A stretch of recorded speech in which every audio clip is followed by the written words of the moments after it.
Invite Timon and Elias to the stage. Let's go for it. So first off, very quickly, it's great to see like cast members in the place to be as well. First off, very quickly, before we get into a very swift conversation unpacking how the film was made, please think of questions now before we get into it. And then secondly, when you ask a question, I'm just going to like compact the question down for the guys, just for the recording. So, straight into it. What was it like shooting during COVID? Because I think that would be the first question I would like to ask. Ty, what were some of the considerations? Like, how did that come about? Yeah, so I guess what was good for us was basically me and Elias were literally the whole crew. So there was only two of us, and we only ever had, I think, like 4 actors at a time. And at the time, it was the rule of 6 and that. So technically, yeah, we were always within that boundary.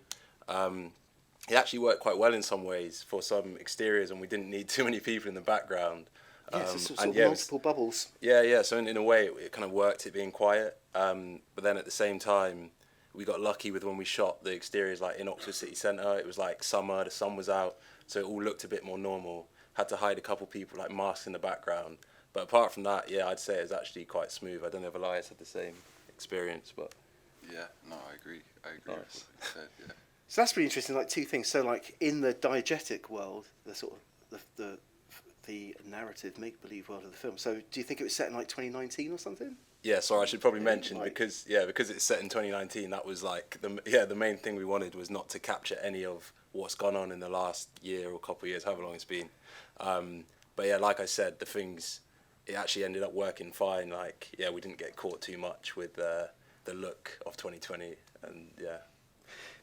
So bearing those things in mind, if it was sort of small bubbles, how did that work against like how you broke down the narrative structure of the film in like 3 acts, and then sort of think about like locations and do you think like a benefit is the fact that it's kind of like shot on home turf, and you know it's like you're aware of the different locations and spaces, and then also I think like a really important question is like, so if you were shooting in this kind of way, how big was the crew? Yeah, well, like I mentioned, it was literally me and Elias running around like madmen, but and it worked, like you said. Obviously, because of that, we had to consider like grouping locations together and stuff. So the interiors, we'd like make rooms, we'd film in the same room or whatever and just make it look different, and we'd make sure our exteriors were close to where we were filming interiors so that transition would be smooth and everything. So yeah, we didn't lose too much time. Don't know if you got anything to add. But. Yeah, and also obviously we didn't have to pay for too much accommodation for the actors because a lot of them were Oxford based already or had family in Oxford, which was kind of handy. But yeah, like kudos to Timon as well, because he's not like a cinematographer, but he totally took control of shooting the film, and yeah, it was I was running around with the boom, so it was a bit less stressful, but being on camera while also directing actors was definitely a bit of a mission. And as well as like cameo appearances. Yeah, they were probably ended up the worst shots when. No, they were really fun. But, but no, yeah, it was interesting actually. There was a time I remember I was a bit ill just before we started shooting, and I kind of said to Elias, "You might need to shoot this whole thing." And the look he gave me, like, as in, like, nah, like, no way. So I'd have to power through, but yeah. Yeah, so bearing all these things in mind so far, so kind of like from script to screen, how long roughly? Taking into account like editing and all the other things that were happening at the time in life. Yeah, well, I guess we started writing it in May 2020. First draft was a few weeks, then Elias like tore that to shreds, which was good because then we both came up. I was nicer than that. But oh, it was brutal. And then the next we managed to come up with like the second draft in another 3 weeks together, and yeah, so 6 weeks basically till the scripts came. It kind of sort of flowed through very easily, and then yeah, we were in pre until September, started shooting in September. Yeah, I think the last shooting day was like the 19th of October maybe. But that was, yeah, I think in fact the main shoot was finished literally a year ago today, or a year ago tomorrow. It was a Monday like of this basically. So that's crazy to be here a year later. And then editing, grading, mixing and stuff, I think that took till March. And then from March we've just been doing all kind of little extra bits and bobs like logistics, kind of getting it out and stuff. So yeah. Yeah, but it's one hell of a sort of process, and you know, considering that it's the two of you doing this on what I would imagine like zero budget, really. This is kind of. Yeah, I mean, it's very low budget. We did spend on some things, and yeah, we probably could have spent less than we did, to be honest. But yeah, it was very low budget and just kind of off our own backs, which is good in a way because it helps you. I don't know if you felt this, but it helps you think a bit more creatively at times. You've got to problem solve and find cool ways to do things that you just can't achieve without the money. So yeah. For example, I was thinking about the shots, which are, you know, the tracking shots of the guys as they're cycling through Oxford. How did you do that with no? I'll let you take that one Yeah, since you were the driver. That's my steady driving, basically keeping the shots so steady. Timon was in the boot basically of our car. Was that handheld? Just sat in the boot basically holding the camera. Handheld. I think we were resting it on something. I think I was more the boot. We were driving with the boot open, resting it on, hoping no police saw us or anything. Just whipping around, yeah, just That's doing great. as many takes as we could All of that stuff looks really smooth. Yeah, for sure. It's definitely like a celebratory moment. So bearing all of these different things in mind, and I'm just scanning the audience. Where are you, brother? Where are you? Ta-da! And like, I'm just thinking of like cast members that are here with us as well. Like, what was the casting process? Because, I mean, first off, I'm gonna lead that into the other question as well. So there's two things to contemplate here. Because for me, what I really liked, again, which seems to be another thematic for the weekend, which is like things which are sort of either culturally or regionally specific, and the sort of things that translate about the where and how we grow up and where we live and those sort of thematics. So first things first, I really like the fact that it was a multicultural cast, a multicultural story about young people and the sort of adversities that friends go through on their sort of last summer before they venture into sort of, what am I going to do with my life? So bearing that in mind, how did you find your cast? Because I can think of certain people. Mr. Scott Bayliss. Yes. Who's like I would say like a regular featured player of yours. Oh yeah. He keeps asking us to put him in the films. I mean, like, you know, Because can't say no. I'm thinking of Mulatto, another project, fantastic performance, and just thinking of the cast members that are here. How did you get these guys together? Because they're all really, I mean, like, how many are like professional actors? How many? It's like just a plethora of very charismatic young people. How did you find them? Yeah, well, I think like one of the things you've got to do when you're making like a sort of low, no budget film is look at your resources. And so a lot of my friends, like, they're not actors or anything, but in school I saw them do drama and stuff, saw them in like the little plays they would put on. And then they were in our films, like when we were like more 17, 18, I think, we used them in our films. And because we knew we were making a film in Oxford, they're from the world, they're from the, the experience. So we sort of like, let's use our friends and get them to play themselves, basically. So a bulk of the cast, I'd say the main bulk are just like friends of ours from Oxford who don't even act or anything. And then, of course, we had to turn to Bristol for the supporting cast, the rest of the cast and stuff. Like, because, obviously, there's just great actors in the city as well, like Scott included, of course. I mean, we were talking beforehand, my brother's here, ex Swindon Town football player. We were talking just about the beef between Swindon and Oxford, and it's great to see those kind of like regional jokes put in there, and just the kind of like banter and sort of vibes from that. And I think that's something that's really important about this film, which then tags into another thing I've been thinking about a lot recently, which is there's something really lovely about this in the sense that it's two black brothers making a film with a young cast and a story which is a universal story. Because sometimes I think that there's this kind of like notion that what I'm starting to sort of enjoy and celebrate and want to see a lot more is sort of black storytellers making stories which don't necessarily have to be just about our diasporic stories. They could, you know, like seeing narratives through a black lens which aren't necessarily culturally specific but have all of these beautiful kind of like cultural conversations that are taking place. And I don't want to make an assumption, but what I found really enjoyable about watching this as a person of colour is like seeing white actors directed by black creative storytellers, and just these joyous moments where white characters are able to be vulnerable and blind spotting themselves. So there's something really quite unique about that. I would like to see that more often. Any thoughts on that? I mean, I don't know what you guys make of that, but...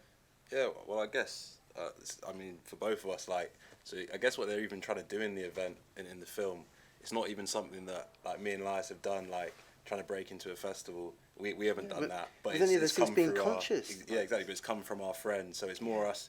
I feel like we've been watchers of, I don't know, maybe our white friends or whatever, just, you know, different perspectives, basically, and we're kind of channeling that, but then from a different perspective. Like you say, it's a story that's probably been told in, like, before, sort of, but maybe a different perspective has been added to it with us making it, so... Absolutely. There's definitely something there. I mean, I certainly watched it, and I thought of certain friends that I'd grown up with. I was like, I really want to watch. I really want them to watch this because there's so many things in it which are about sort of coming of age and being young. And on the build up to this, I was thinking about like human traffic, and you know there was a period. Because I'm an old git, but it sort of reminds me of like that sort of like mid-90s period of time, like rave films. And that in the context of coming of age. So I thought it was really refreshing to see something that kind of hinted to that sort of legacy of British youth culture films, but then doing it for a completely different generation, in a different way, but with all these great sort of like overlapping sort of themes and motifs in it. You know, let's have a look. There were two more things I wanted to sort of pull out of this. And it was around this, sort of representation thing. Yeah, I mean, like, in regards to this, you know, being able to take risks instead of the kind of, the sort of system of filmmaking that both of you guys have experienced thus far. What was it like to have, like, no outside sort of intervening factors, and you're able to just kind of like be carefree, work with friends, but work on a kind of like a project that's really independent? Is there anything sort of different about doing that and sort of other projects that you've worked on which might have been like sponsored or funded in a particular way? And of course, there's nothing negative towards that process. It's just more about like, what are your discoveries? Yeah, no, it was very liberating. I feel like a lot of like upcoming filmmakers or whatever, you know, can get stuck in the short game. 'Cause obviously short films are a lot cheaper to make, and it can be very hard to kind of take the leap to something longer form like a feature, which is what me and Timon have like always wanted to do and set our sights on. But obviously, like to get funding for features and the process is like it's an incredibly long process. So it did feel quite liberating to decide, like, we're just going to take this into our own hands, have a go. We pretty much established at the beginning as well, like, this could go absolutely, like, terrible, and, like, it could be rubbish, but the point is to give it a go, essentially, and, like, see how we get on, and learn whatever we can from attempting to make a feature.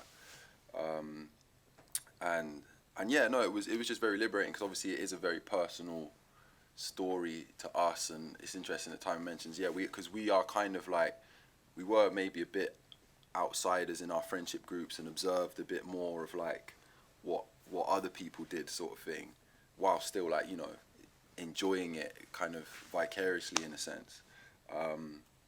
And yeah, it just feels like that was a massive driving factor, it being such a personal story that we could shoot on like our home turf with friends, made the fallout less, if you know what I'm saying. It was like there was less to lose by doing something in that way. I mean, like for me, it's just scattered with things that are, you know, there's so many great ideas in it. I was just thinking about like, you know, the bus stop sequence of which you have a cameo moment in. Like, The shape Timon, up that's not moment me. in the car, right? I'm not in the film. That's just yeah, oh, yeah, of course, yeah. The character that's on screen, but I was just thinking the shape up moment in the car, the white friend there, and then that Asian brother coming back, and he's just kind of like, oh, you know, the brothers there are like, yeah, it's cool, we're just fucking with him, and it's just like I could think of so many times with friends in different sort of scenarios, where you know these are very real experiences that we have and that have had over the years. So I just think like being able to, there's something there about a younger audience being able to see those experiences on screen, which is, you know. And on that, sorry, like that's the interesting thing as well, because Oxford's like a really weird city. Obviously, like it's assumed that it's kind of like it is a posh city in a lot of ways, but because of the university, it's got all this kind of prestige attached to it. But us growing up just in like a, you know, in a state school and just being amongst like the multicultural community of Oxford was kind of an interesting experience, because there was, particularly in the school we were at, there was a real mixing of different classes and like ethnic backgrounds and stuff. So it felt quite important to like represent that, because Oxford's always, the university's only ever represented. So it's like interesting to just show that like it is a normal city to some extent. Yeah, a real sort of great joy to see Oxford shot in a particular way. If you're familiar with the city, that was another really sort of joyous experience watching that and sort of going, wow, you know, and the way you mapped out the geography of the city. Yeah, I think it's really important to show like, you know, there's more to Oxford than just the universities. I think we should get into questions. We've got 5 minutes, yeah. So I think that sort of wraps things up perfectly. So, yeah, questions. If anyone's got any questions, let's like quick fire. Yes, please. I just want to generally ask, how was filming? I mean, if you could talk about like inspiration for the plot or how the script, you know, happened. But generally, how was filming the feature? So plot, script, and just the sort of general experience of what the sort of nuts and bolts of. Yeah, well, I guess like what's nice is because a lot of our friends were in it and stuff as the actors. It was quite a fun experience. It was very like tight knit. I think it was very, I don't know, it was very, we were all very close on set. So even when it was getting, as with every film, it's very stressful a lot of the time. You rush for time. Even when that stuff was happening, it felt a bit more comfortable being with people so familiar and whatnot. I'm guessing you felt kind of the same about that, but it's a bit of a nightmare as well. Yeah. It's definitely I'm trying to gloss over it, but yeah, it's obviously sometimes. sometimes I gave this guy a bit of a hard time as well, because he had to motivate me a lot of the time. Yeah, no, that's an interesting point though, because like working across something so long, neither of us have ever worked on something across such a long period of time, and that was one thing I wasn't even expecting, like seeing the motivation wavering as much. And that my advice would be like, you have to be so super passionate about your idea, because when you're working across a year or whatever, it's like your motivation wavers massively, but your passion always kind of brings you through. So yeah. I mean, I thought it was an amazing achievement. I really do, and I think I gobsmacking that it was the two of you on set the whole time. What I'm curious about is obviously you worked with a lot of friends and people that you knew. Were they allowed to input? Did you stick very much to your? I don't know what draft, how many drafts you did, but did you stick to your final draft, or did you give your actors a chance to kind of? Because you said they were all kind of partly from that world, and you know, I think your point, Hannah, was really a good one about thinking about things like human traffic, and there's another one from about 10 years ago, Raven, I can't remember them, because yes, I'm also extremely old, but that is, you have caught a world completely and utterly as far as I'm concerned. Did you allow your characters or your actors, your friends to be involved in developing their characters on screen and the story and how they would talk, or was it very much working from the script that you had? So creative control and collaboration, like how much is? Yeah. Well, I mean, yeah, I'd say absolutely, because like we said, we cast them as themselves, sort of thing. A lot of the time, we got to leave it up to them, sort of, to add in their own dialogue, or like let them improv sometimes, or kind of or make the sentences more how they would say it. And then as well, it was life, you know, it was life saving having friends working, because obviously it's just two of us problem solving the technical aspects, but then suddenly one of them would chip in with an idea of how to overcome it, and it was just, yeah, they were basically the crew as well. They were the cast and the crew. But also, interestingly though, it was, I think they preferred to stick to the script as well, quite a lot, because it's like a guide for them, so it helped ground them, I think, just to know that these are the lines they have to follow. And then, yeah, they did the rest, really, with their outstanding performances. Yeah, yeah. Any more questions? Yes.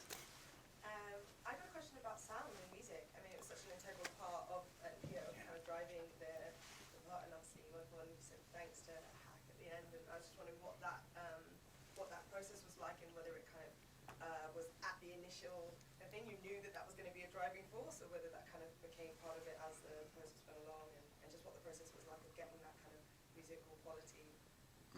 Shout out, this is DA. We got one of the musicians on the soundtrack in the building, which was, yeah, we're really grateful for, because it is really difficult getting music for films, and especially that fit the tone right. And as Timon will tell you, like securing the rights for a couple of those songs was a bit tricky. Yeah, and I mean, we're lucky in that, like we said, DA had a track, is the end credits track, and we're lucky to know so many talented musicians who will kind of let us use their music. And as well, I've got to shout out the actor who plays George. So he actually makes music as well. And so the stuff like without lyrics, a lot of that was him making the music. So once again, the crew were the cast were the crew. Like, they really came to bat.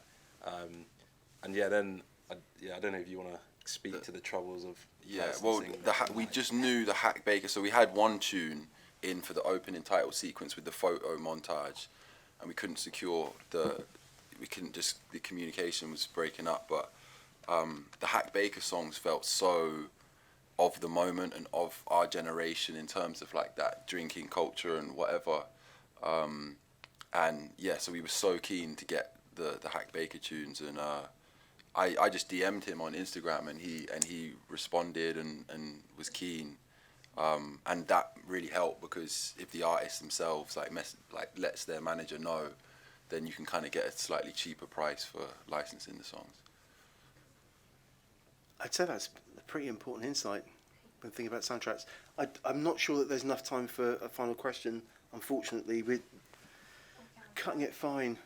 So just want to say a massive thank you to the Williams brothers, Timon, Elias. Thank you so much for. And thank you for all coming as well. Thank you very much. Thank you to the audience as well. Awesome. Can we do the QR code quickly? Because there is stuff you can get if you fill it out. So it is worth checking out. Please, grab the QR code if you've got enough time. There's cool stuff to get if you fill it out. Yeah. Yes, please. Yeah, yes, please. Yeah, so please, if you've got a few moments, go for it. It's worth it. And finally, just a big thank you to Gary Thompson Yes. for making this happen. Absolutely. Thank you. Big ups.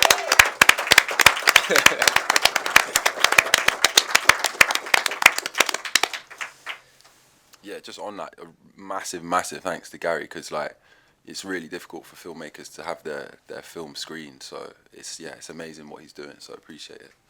Thank you. Sure. Right, let's do this. Wicked.